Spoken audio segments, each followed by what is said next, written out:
Please subscribe.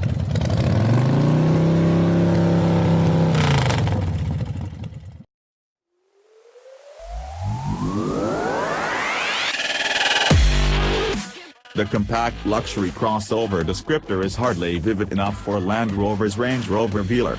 The SUV is on the large side of that class and looks it, measuring just shy of the midsize Range Rover Sport in every dimension.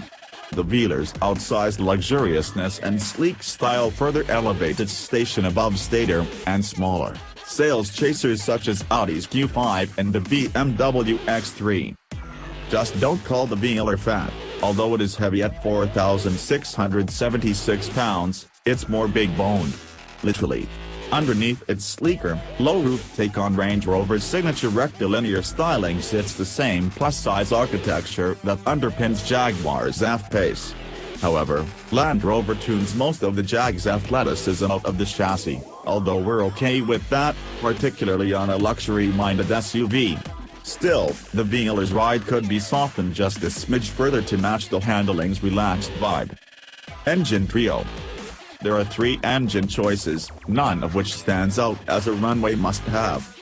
Base models use a 247 horsepower turbocharged inline-4 and carry the P250 moniker, denoting their 250-ish horsepower and P4 petrol, gasoline, appetite.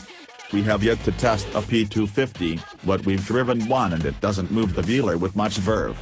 A 180 horsepower turbo diesel 4-cylinder that flies under the D180 banner is optional, and it is even more sluggish than the P250. Finally, there is the 380 horsepower supercharged gasoline V6 tested here, which gets the designation P380. Although the 6 is used in other Jaguar Land Rover products, in the Velar it lacks the sweet exhaust note it exhibits in other JLR applications. And while much of the tire, wind, and suspension noises don't enter the cabin, the V6's unrefined sounds manage to penetrate its firewall. A full throttle run to highway speeds whips up a great din from the engine, and you will get the sense that even this range-topping V6 and its attendant 8-speed automatic transmission labor to move the hefty SUV. Indeed, the Velar, at 5.7 seconds to 60 miles per hour, is a significant 0.6 seconds slower than its mechanical twin, the Jaguar F-Pace. This Range Rover also returned a disappointing 17 miles per gallon overall during our test. Wow factor. We suggest embracing the Velar's relaxed driving demeanor while spending time admiring the stunning interior. Modern and well-appointed, the cabin is assembled from high-quality materials combined and executed in novel ways. Take, for example, the door trim, which is available in typical materials such as wood or aluminum but is incorporated in the recessed part of the door panels alongside the elbow rests.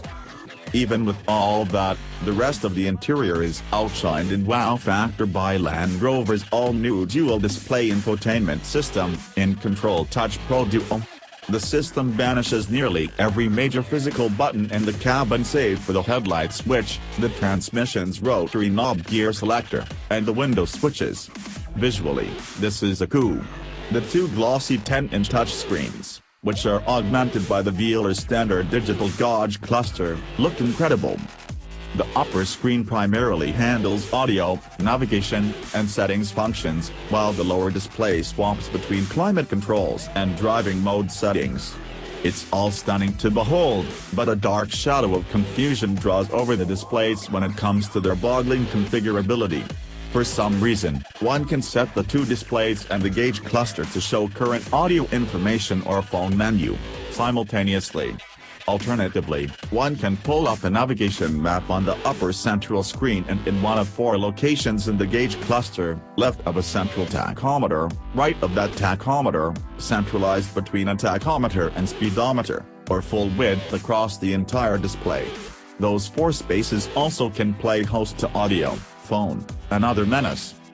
With time, owners will likely grow used to the menus or simply set, or have the dealer adjust, them to their liking and never mess with them again.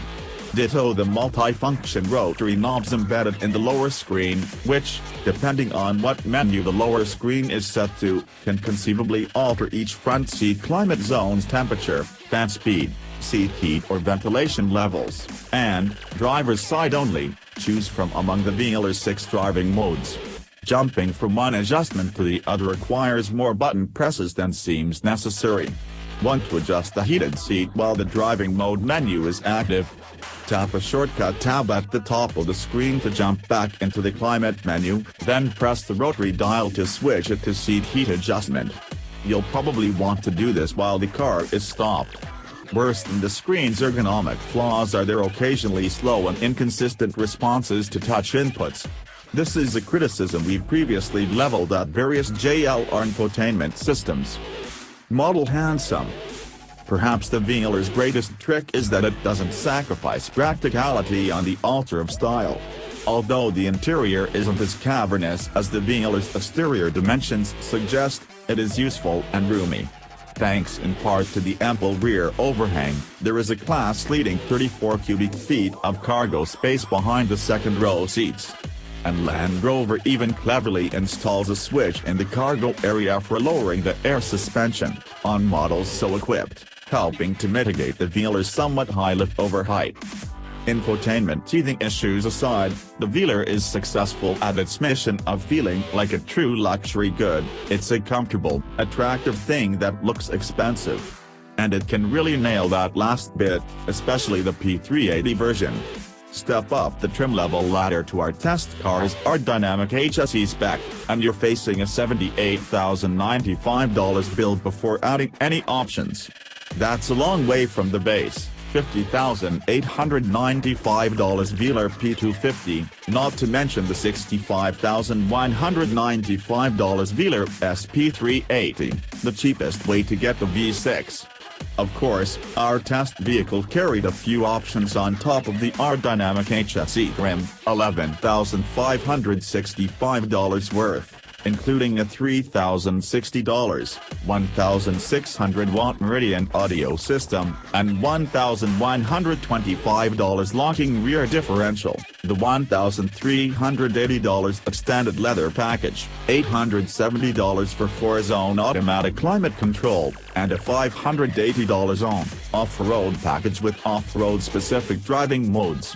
The rest of the cost was tied up in nicer formats, ambient interior lighting, an aerodynamic black exterior trim package, a heated windshield, and other assorted knickknacks. Nix some of those knacks, and you will get the same high style for slightly less.